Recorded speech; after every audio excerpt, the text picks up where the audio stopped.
नमस्कार। Soft skill में जो दूसरी सबसे महत्वपूर्ण सॉफ्ट स्किल है वो है डिसीजन मेकिंग। देखिए, हम सब जिंदगी भर निर्णय ही लेते हैं। जब आप कोई भी चीज़ जब करते हैं तो आपका मन हमेशा विकल्प देता है।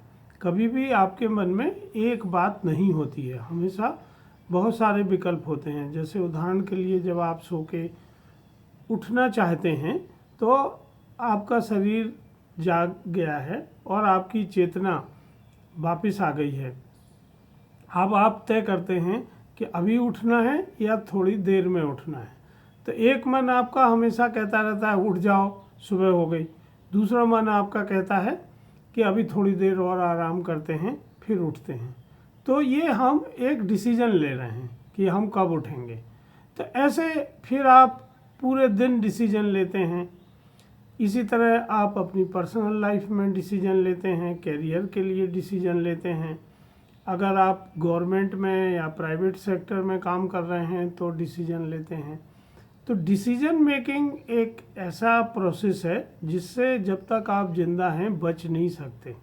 हमेशा आपको डिसाइड करना होता है।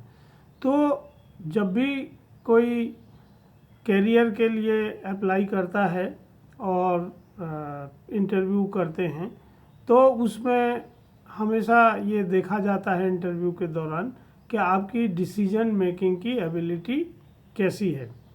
आप जानते हैं हमारे यहाँ बहुत सारे ऐसे साहित्य है जिसमें डिसीजन मेकिंग के बारे में राजा लोगों को सिखाया जाता था।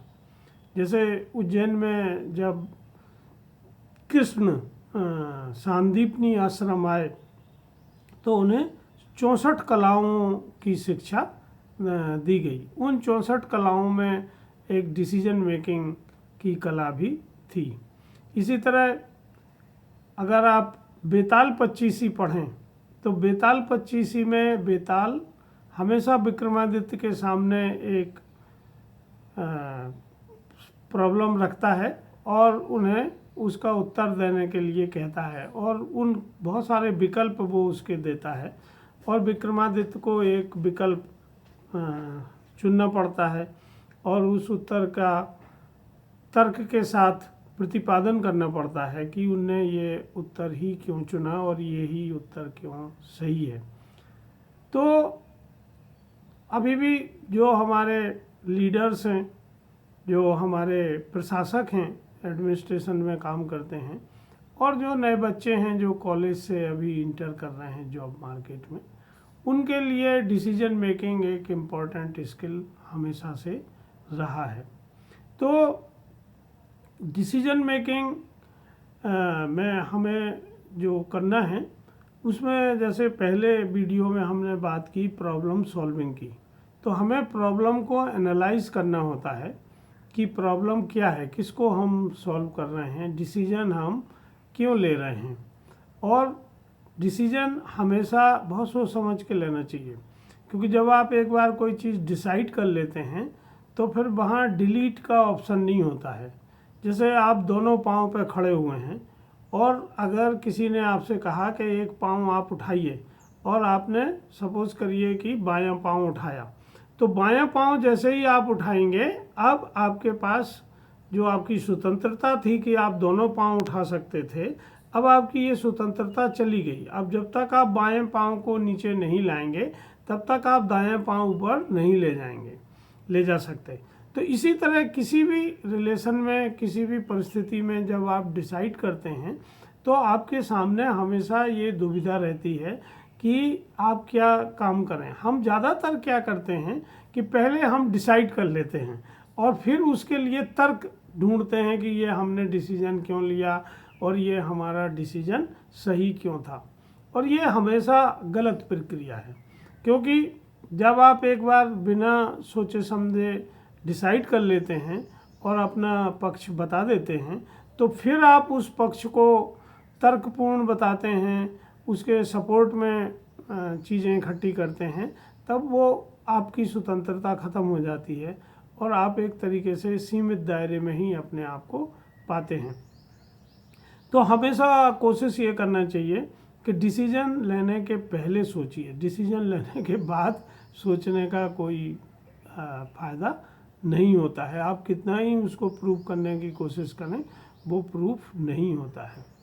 तो डिसीजन लेने के पहले हमें एक तो प्रॉब्लम सॉल्विंग आना चाहिए।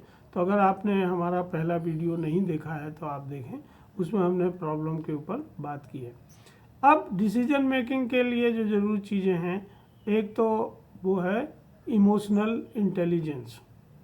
देखिए आजकल इमोशनल इंटेलिजेंस का बहुत महत्व है। पहले केवल आईक्यू का महत्व होता था और आईक्यू से ही लोगों की योग्यता जांची जाती थी। अब ईक्यू का महत्व है, इमोशनल कोशिएंट, इंटेलिजेंस कोशिएंट के साथ ईक्यू का महत्व है। तो आपको अपना इमोशनल पक्ष बहुत स्ट्रॉन्ग रखना चाहिए और जब भी आप कोई चीज़ डिसाइड कर रहे हैं तो इमोशनली डिसाइड मत करिए, आप हमेशा उसको रेशनली डिसाइड करिए, चाहे वो कितना ही इमोशनल विषय हो। पर जब भी आप इमोशनली निर्णय लेंगे तो आप गलत ही निर्णय लेंगे। हमारा इतिहास इस बात का गवाह है कि जब भी देश के शासकों ने इमोशनल निर्णय लिए हैं तो न केवल उनका परिवार समस्या में फंस गया है, बल्कि पूरी उनकी जनता जो थी राष्ट्र की, राज्य की, वो भी उनके साथ समस्या में आ गई। तो हमेशा ये कोशिश करिए कि आप अपने इमोशंस को समझें। आपका ईक्यू बहुत इम्पोर्टेंट होना चाहिए और ईक्यू के साथ साथ आप फिर आईक्यू का यूज़ करें और डिसीजन लें। अभी एक और बहुत तेज़ी से इक्वेशन है, वो है आरक्यू, रिलीजियस कोशिएंट।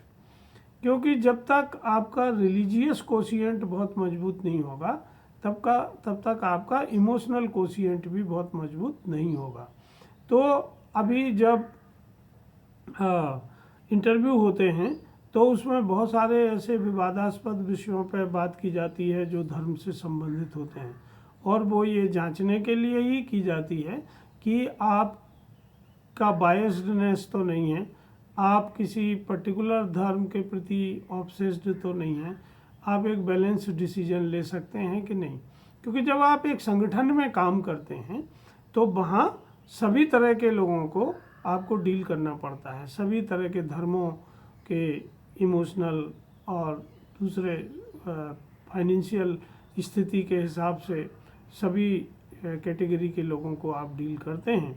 तो ये बहुत महत्वपूर्ण हो जाता है। दूसरी जो सबसे अच्छी टेक्निक है वो है क्रिटिकल थिंकिंग।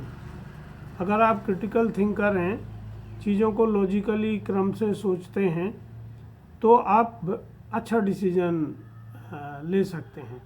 क्योंकि क्रिटिकल थिंकिंग डिसीजन लेने के लिए एक बहुत आवश्यक स्किल है और इसको आपको डेवलप करना चाहिए ताकि आप अच्छे सलूशन ऑफर कर सकें।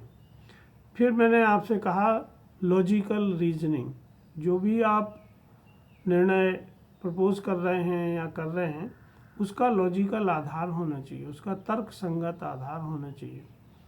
तो अगर वो तर्क संगत आधार नहीं है तो बहुत अच्छा डिसीजन आपके लिए नहीं होगा। फिर आप में लीडरशिप की क्वालिटी होना चाहिए, मतलब आप डिसीजन बहुत फास्ट करें, डिसीजन को डिले मत करें।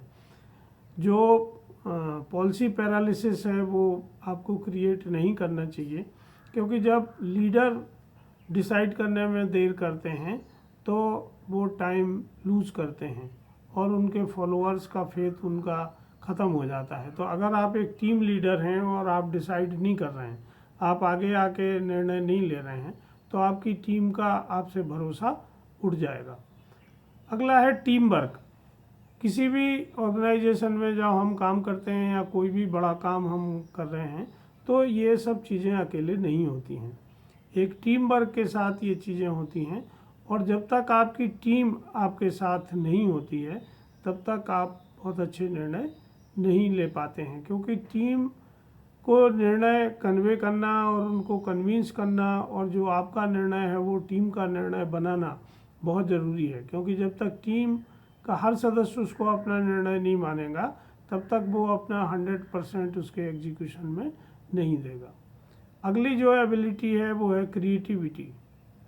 आप लीनियर थिंकर ना होके आप 360 डिग्री सोचें, चारों तरफ नज़र दौड़ाएं कि ये जो डिसाइड आप कर रहे हैं इसका प्रभाव क्या होने वाला है, किसके ऊपर किस तरह के प्रभाव इसके होंगे। तो अगर आप समग्र प्रभाव को देख सकते हैं तो आप एक विज़न डेवलप कर सकते हैं, एक फ्यूचर विज़न डेवलप कर सकते हैं कि जब आप ये निर्णय लेंगे, इसको लागू करेंगे तो इसका इफ़ेक्ट क्या होगा। और टाइम मैनेजमेंट, कोई भी निर्णय टाइम बाउंड होना चाहिए। ऐसा नहीं है कि वो अनंत काल तक वैसे ही चल रही है और उस पर कोई डिसाइड नहीं हो रहा है। तो बहुत टाइम बाउंड चीज़ें रखिए। जब भी आप मीटिंग करते हैं टीम में या ऑफिस में या घर में या परिवार में, तो आपको टाइम के हिसाब से निर्णय लेना पड़ते हैं। अब जब आप डिसीजन करते हैं तो अपने डिसीजन को कैसे इम्प्रूव कर सकते हैं, इस डिसीजन मेकिंग एबिलिटी को कैसे बढ़ा सकते हैं। तो सबसे बड़ी बात है आइडेंटिफाई द सिचुएशन। समस्या को समझिए, पहले परिस्थिति को समझिए, क्योंकि अगर परिस्थिति आप नहीं समझ रहे हैं, जैसे कई लोग क्या होता है पूरी बात नहीं समझते हैं और डिसाइड करने लगते हैं। आजकल सोशल मीडिया का ज़माना है, जिनको पूरा बैकग्राउंड पता नहीं है वो भी अपने निर्णय सोशल मीडिया पे दे रहे हैं, अपने ओपिनियन दे रहे हैं। तो बिना परिस्थिति को समझे आप निर्णय नहीं ले सकते, और जहां आपकी उपस्थिति है वहीं की परिस्थिति आपको समझ में आती है। तो उपस्थिति और परिस्थिति को आपको देखना चाहिए, इससे आपका निर्णय लेने की क्षमता का विकास होगा। दूसरा है कलेक्ट इन्फॉर्मेशन। हाँ, हमने आपसे पहले कहा कि ये डिजिटल युग है और आज सूचना ही संसाधन है, सूचना ही सबसे बड़ा रिसोर्स है। जिसके पास जितना डेटा है वो उतनी बड़ी कंपनी आज मैनेज कर रहे हैं। और डेटा को इकट्ठा करना, उसको एनालाइज करना, विश्लेषण करना और उससे परिणाम निकालना बहुत अच्छे तरीके से आपको आना चाहिए।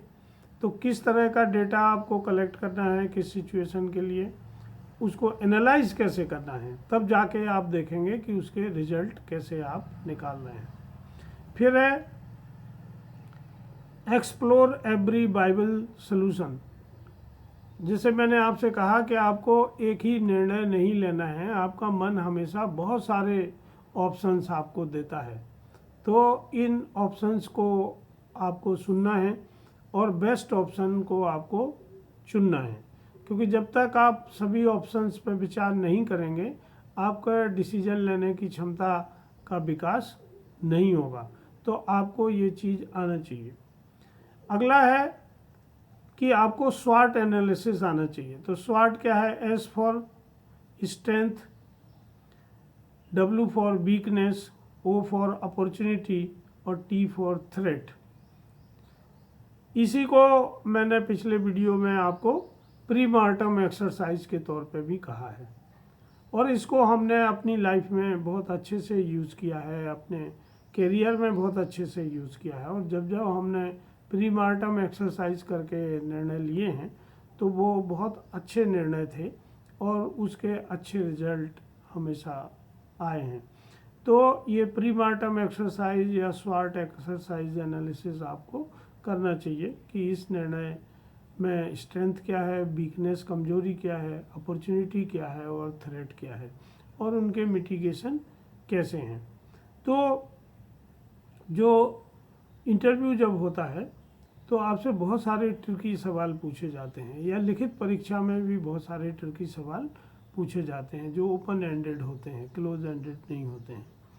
तो आपको ये जानना चाहिए, जब जैसे मैंने आपको पहले भी बताया कि प्राइवेट सेक्टर में लिखित परीक्षा नहीं होती है, वहाँ केवल आपका जो पहला इम्प्रेशन है वो आपके रिज्यूम से या सीवी से ही पड़ता है।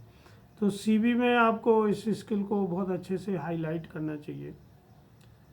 इसको कवर लेटर में भी आपको लिखना चाहिए, और इंटरव्यू जब आप दे रहे हैं तब भी आप इस क्षमता को प्रदर्शित करना चाहिए। तो आपकी सफलता के चांसेस हमेशा ज़्यादा रहेंगे।